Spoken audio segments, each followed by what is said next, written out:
One of the things that I'm hoping to not do in my time as a sheriff is to build another jail. What I want to make sure that we're doing is that we're housing, or we're bringing the right people to the jail. And those who shouldn't be in the jail, we want to make sure that we divert them to the proper services. And in order to do that, you really need innovative tools, you need innovative evidence-based systems. We got this idea from the sheriff to say, hey, can you put together this dashboard to give us better visibility into what it is we're doing? It's an amazing opportunity for an organization and technology to be able to say, we're going to convert ones and zeros into something that is actually tangible, that's affecting people, and there's a direct outcome. It's not about keeping the lights on. It's about taking an idea and converting it into something that we know has a direct impact on our citizens. One example is what we call sheriff home detention, which is simply putting persons on ankle monitors and having them actually serve their time at their homes, where we know that they are not a danger to the community. So there's a significant savings, not only in just terms of jail bed use, but then also that person has an opportunity to sort of get a head start and get back to becoming a productive member of society. There was a change to the sentencing minimus, which is the order from the judge. Instead of having to check the box that allowed someone to participate in sheriff's home detention, it took care of that by saying you are eligible unless it's checked. So it's an efficiency in the system that sees hundreds and thousands of cases, but this way it provides options for the courts, for the sheriff's department, and for Denver to, again, jail the right people. I'm enormously grateful for the home detention program because it's just given me a huge opportunity to examine myself and to grow, which I just wouldn't have had if I had been in jail. If Denver hadn't intervened, I would have died. And what's worse, I may well have taken someone else with me.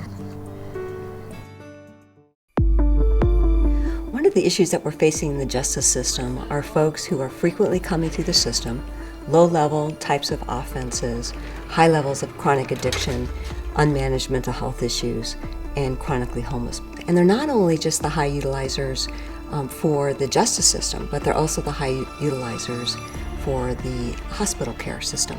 Can we take this population that up to this point is about $40,000 per person per year, and can we instead drop that at least in half? We're already paying for this population. The opportunity is to pay for them in a smarter way. Well, the Social Impact Bond Program is really just a great opportunity for the city to really move and make a transition from more remedial programs to better preventative programs. Lower cost, more effective services that get to better outcomes. We're going to take that kind of overall benefit and savings, and we're actually going to get private investors to say, we're going to give you that dollar amount and take the risk that that program can actually get you that return or benefit to the city.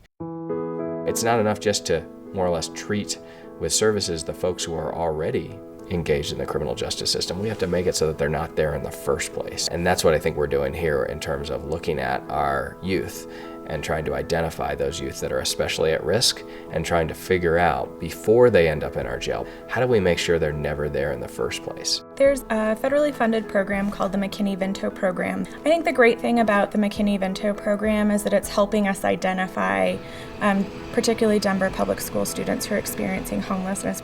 That number is just over 2,000 students. Really making sure that we wrap our arms around these families and their children early on to increase that environmental stability will help save us money as a society in the long term, but it also really helps those kids realize their full potential.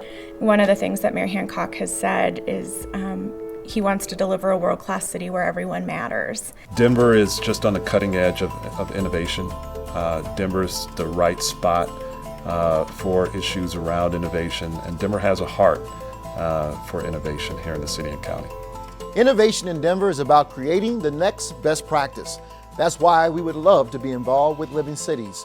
We have a proven track record of innovation, and we are excited for the opportunity to learn, grow, and share our success with other cities.